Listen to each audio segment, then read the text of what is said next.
What's going on, everybody? Happy Monday. Thanks for joining us here on Northern Life. It might be my favorite week of the whole year because it's Thanksgiving, Ryan. It's awesome. This is the reason I buy stretchy pants. You just got the belt. I did. I got the belt, but now that's not going on Thursday. I'm taking that belt off, letting everything expand like it should, and I'm in my natural state, which is laying with my back on the ground and my feet up on the sofa, just completely out. Are they sweatpants or are they like wind pants or are they pajama pants? Here's the thing when you're a man of my stature is the jeans that I'm wearing also right now are a little bit stretchy. So there's a little bit of give. If you're wandering around, you see a big meal somewhere, you're like, I'm going to indulge in that a little bit. And there's room to expand. And that's the important part about all the pants that I own. Oh, well, we're excited to expand our joy this holiday season. It's going to be fantastic. Yeah. It's a great week for all. So happy Thanksgiving to you folks out there and to you as well, Ryan. Yeah, you as well. It's going to be a great week. You and the McCullough family and for all you folks out there. And thanks for joining us, too, for the Christmas City of the North Parade. It certainly was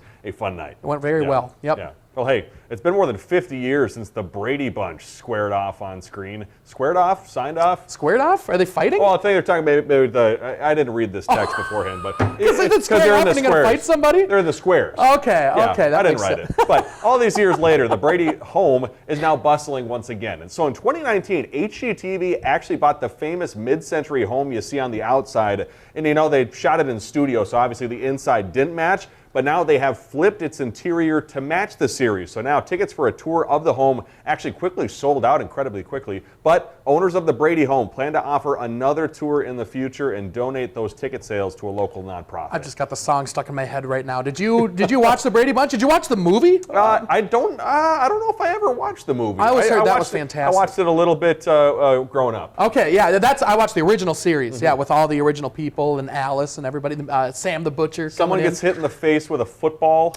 Greg, I think Greg does or something like that. Or one of the girls. Oh, maybe one of the girls, Janice. Marsha. Yeah, yes, that's a classic. And I think our generation knows it from the movie that came out late 90s, early 2000s or something like that. Wasn't there a spoof movie or something? I think that's the one I'm talking about. It's a little bit of a spoof, and it's actually it's funny. It makes fun of the Brady Bunch a little bit, but it's very clever. Yeah, iconic show. Yes. Yeah. Well, hey, for our longtime Northern News Nows and KBJR6 TV viewers, funny enough, you haven't got the mug. I didn't even try to do that. Oh my gosh. Yeah, wow. It just happened to be the only one in our cabinet. You may remember our former meteorologist, Alex Libby. Yes. Yeah, fantastic guy. He's actually killing it down in Nashville now on TV there. And online, I just had to share this wonderful photo of him and his new daughter. You can find Alex Libby on Facebook. You can track his progress down there in Nashville. But he had a post here saying, on rainy days, it is okay to be a couch potato. He is killing it as a dad. I just keep seeing a bunch of pictures, and he seems very excited and very happy to have a daughter in the world. So, but that's a great photo right there. I've never been to Nashville either, so I'm going to have to make a trip down there. Obviously, I love country music, but people tell me I have to go. Yeah, it's one of the best cities for music in the world. I love Nashville. We went down there, me and Kayla, must have been last summer or something like that, and Alex Libby was on the TV talking about flooding down there. So I sent him a snap. I'm like, watching you in my hotel room right now, buddy. It was really cool. One of the one times you can tell someone that. Right. Watching you in my hotel, buddy. Gotta be careful who you send that to. Careful. Yeah. Well, hey, for McDonald's fans like me out there, Dr. Seuss's The Grinch has successfully slipped into the Golden Arches. That is because coming up on December 2nd, he is unleashing the Grinch meal. His diabolical culinary debut features dill pickle Grinch salt McShaker fries. The McShaker fries arriving for the very first time here in the U.S. Hunter, I'm one who obviously loves McDonald's Canada, and they had McShaker fries for a long time, and now I'm so glad that they're coming here to the U.S. I don't understand what McShaker fries are. You have this different packet that you can put on there? So you see his bag in his left hand, so you open the bag, you put the regular fries in. They give you kind of like a ramen noodles, almost like salt packet, which you then sprinkle on top of the fries, and with the oils in there, it connects the salt with the fry, and so then you have a new seasoned fry. Do they put salt on it initially when they take it out and it's already seasoned, but you just put on more seasoning? Right. That sounds amazing. A little more salt added. Okay, all right. Hey, get that sodium level up a little bit. Nothing wrong with that. Certainly I like it. helps the blood pressure. Yeah, expand the pants. Yeah. Get those stretchy pants. On Facebook, the folks over at The Deck are doing a series called Cubicle Curiosities, where they ask their coworkers to show off the weirdest items on their desks. They had a blob, I know. They also had someone who works at The Deck had a little robot that they made. Hunter, what is the weirdest thing in your desk? What's kind of weird is I don't really even have a desk. I'm a vagabond that roams around the station, and so I don't really have anything weird on there other than, I mean, there's a Grimace doll that I acquired from our buddy Matt downstairs. So there's a Grimace doll somewhere on there. And that's about the weirdest thing. So I don't really have anything weird. But what about you? I think it's a local artist. I found it funny enough. You know, I'm not going to say the name because sadly I found it in the trash at my old apartment complex. But it's this beautiful framed drawing of the depot in downtown Duluth. Oh my gosh! I pulled it out of the trash. I cleaned it up, and so now it's on my wall right next to my desk. Who would throw that away? I don't know. Oh, Yeah, that's unfortunate. That's pretty cool though. That's not weird. Cool. That's just cool. Yeah, I know. It's like 151 out of 250 that were printed or made. What? So yeah, that might be worth something, man. It might. It's in the trash. Yeah, I'll auction it off for charity or something. Yeah, there we go. Well, I'll keep it too. Here in Minnesota, self-driving cars have made their way to the North Star State. Waymo confirming it is testing their self-driving vehicles down in the Twin Cities. So this winter, they're first testing with drivers to collect data in the Twin Cities. It's something that they've actually done in other cold climates like Michigan's UP.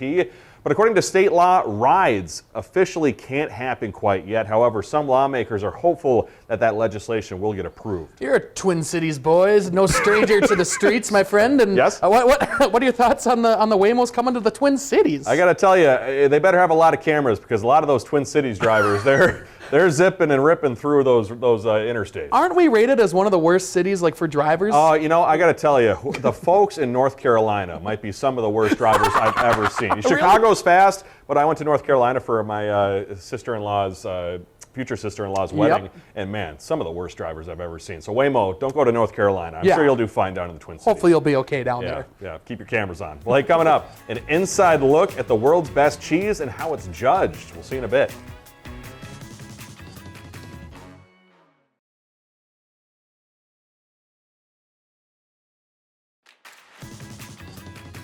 Welcome back, everybody. Hunter, how well do you think we could sell a Northern... You already laughed. I'm so excited for the story. How well do you think we could sell a Northern Life calendar? I think it would sell pretty good, honestly. It could sell pretty well. Right? I mean, it would be okay. People would buy that. Would you buy that at home? Get some creative...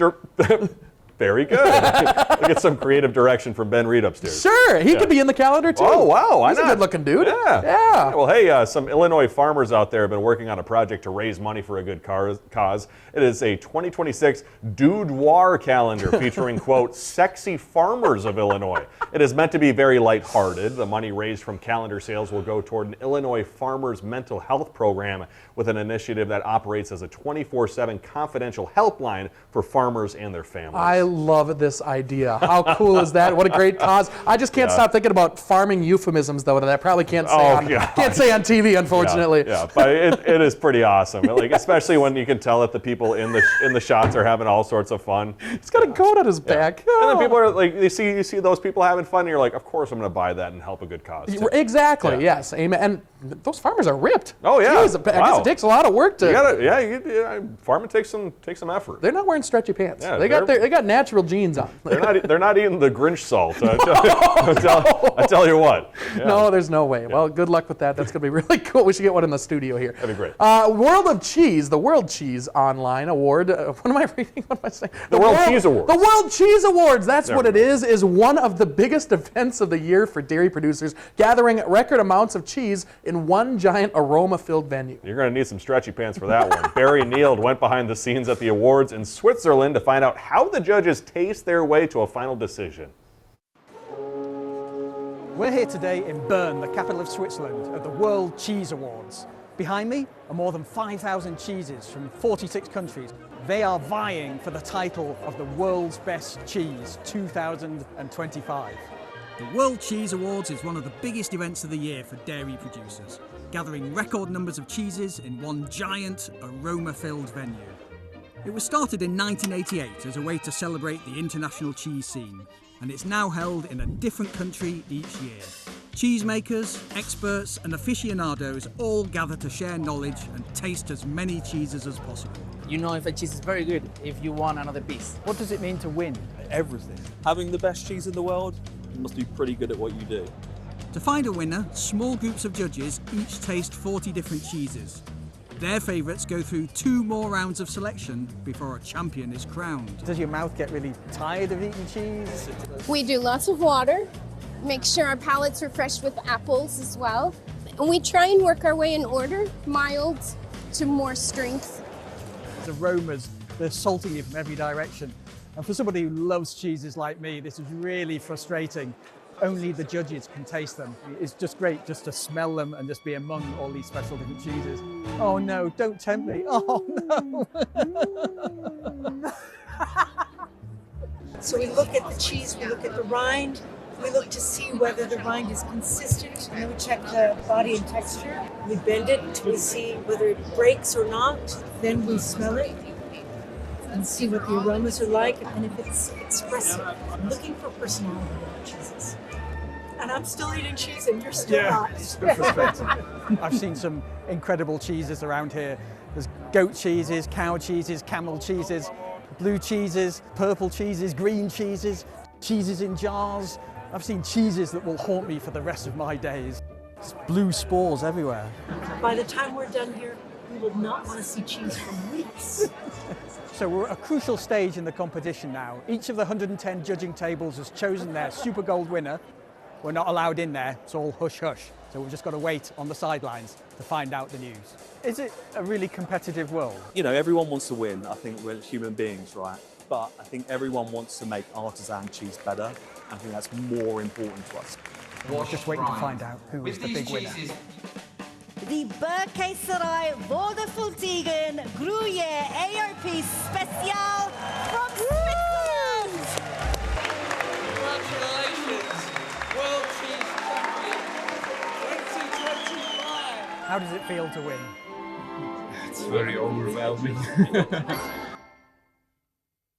Wow, congrats to him, but of course, you know, the Switzerland cheese won in Switzerland. Yeah, but isn't that something? Isn't that something how that works? I was talking earlier about how Thanksgiving is like one of my favorite times of year. If I could be a part of that thing, that would be the best thing in the world. Are you kidding me? I don't even know how you get your start to even try to become a judge in that. It's apparently a very higher up world, you know, like to be a cheese professional, 6'7", to be a cheese professional, it's like you have to like live in caves and stuff like that. It's like it takes 20 or 30 years to be, I think we talked about this on air before, if I remember right. Do you remember this? I do not remember this. I think we talked about what it takes to be a cheese professional. You have to like literally live with cheese and like study cheese for like 20 or 30 years, and there's only a certain number in the world about it. Do you remember this? I do not remember this. Do you have to go to like on top of a mountain? Something like that. Wow. Like you got to dedicate your entire life to cheese. It's a serious thing, and we should look it up and talk about it someday. But it's interesting. I promise you. It's crazy, isn't it? Oh man, I vote bringing the World Cheese Competition to the great state of Wisconsin. That's a genius idea. Yeah. People will be blocked up for weeks. I never thought about camel cheese. That would be good, something to try. Or blue cheese. That's interesting. Or that blue color cheese. Yeah. Coming up, an inspirational man from Wisconsin. We'll see you in a bit.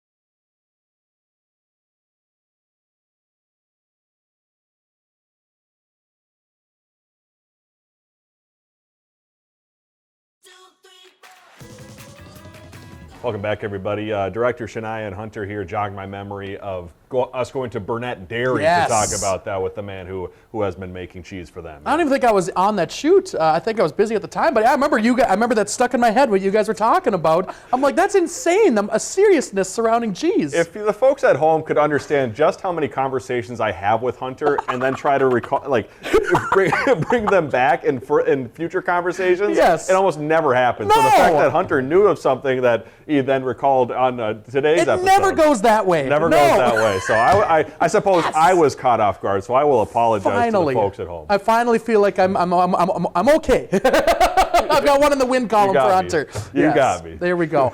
Police in Milwaukee, Wisconsin recently honored a man who has been a crossing guard for 30 years. But that's not all. He's still doing it at nearly 100 years old. Emily Pofall has the story. Every afternoon at the corner of 51st and Roosevelt stands Julius Campbell. Let's go! A crossing guard of 30 years. Have a good day, girl. A Navy veteran and a former school teacher. I just like working with kids. In those 3 decades, there have been 5 presidents, wars, recession, inflation, a pandemic. For Campbell, though, it's a drop in the bucket. He turns 100 next month. What do you want for your birthday? That's a big question. Peace and happiness, that's all. All that life lived, yet he's still learning. I learned a lot. Learned more than I can express. From the kids. Okay, have a good one. Crossing his path. Fellowshipping, communicating. And if you ask him to teach you. Do you have a secret to making it this far? How to live to be 100. I made a promise, and I'm going to keep it until the end, if it's possible, if it's God's will. What's that promise? I would do the promises. I would do whatever he desired, what he wanted me to do. His sense of service. Come up to the stage to receive the Chief's Superior Leadership Award. Honored at Milwaukee Police's Merit Awards. A crossing guard crossing the stage for a thank you 30 years in the making. To give somebody their flowers while they're alive is the greatest honor, but he's an inspiration to individuals such as myself. I like to give thanks to all people.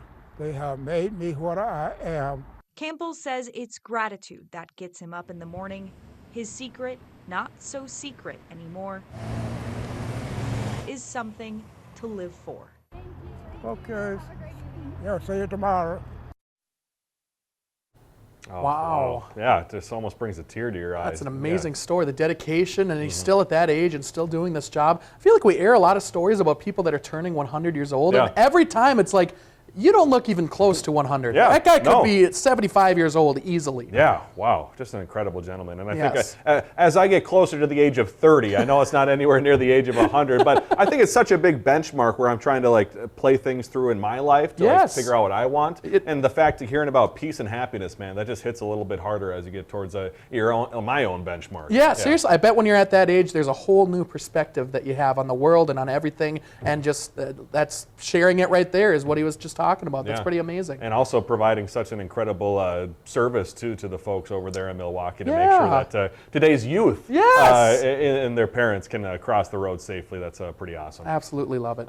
Love to see it. Well, thank you all for joining us today. Guess what? We're going to be back here after the break. It's not the end of the show. We're going to be talking about some turkeys crossing the old road coming up in a little bit.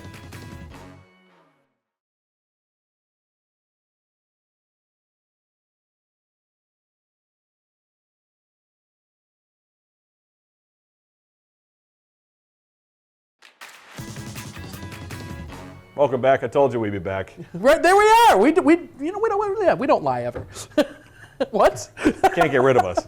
Before we go today, turkeys are not supposed to be the Albert Einsteins of the bird set, but a pair of them showed a bit of intelligence the other day in navigating an extremely busy Minnesota intersection. Our sister station Care TV in Golden Valley say these two wild turkeys are frequent inhabitants of their parking lot, and just like the chicken, they managed to cross the road. Oh my gosh, they didn't need that 100-year-old crossing guard. They just did it all on their own. Well, they do, because apparently, they're not even on the white line. They need to get back in the where they need to be. You can't jaywalk. Someone should issue them a ticket. Yeah, get Golden Valley Police down there. Jeez. Also, a Detroit woman went to enter a bedroom in her home the other day and instead found a 6-foot alligator blocking the door. Yes, that is in the state of Michigan. Rescuer Mark Rosenthal says the gator was likely kept in someone's tiny aquarium and it was scared and escaped. There's no word on a potential owner, and Rosenthal says calls like this are actually common because people don't realize that they can't give an alligator a proper life in those conditions. So the rescued gator, now named Navi, is headed to a Florida sanctuary with enough space to thrive. Well, it's a good thing that somebody found that gator, but I can't imagine you just walk through a doorway and there's a gator in your vision. Yep, just close the door. Yeah, right. Yep. Yeah, we're gonna shut that. We love you all. We'll see you tomorrow. Have a good Monday. Find some time to throw a line or just head outside to unwind. That's the life in the great North Woods. Hike or bike, whatever you like. Get out in the day, enjoy the night. Yeah, we got the life in the great North Woods. Yeah, we got the life in the great North Woods. Yeah, this is Northern Life.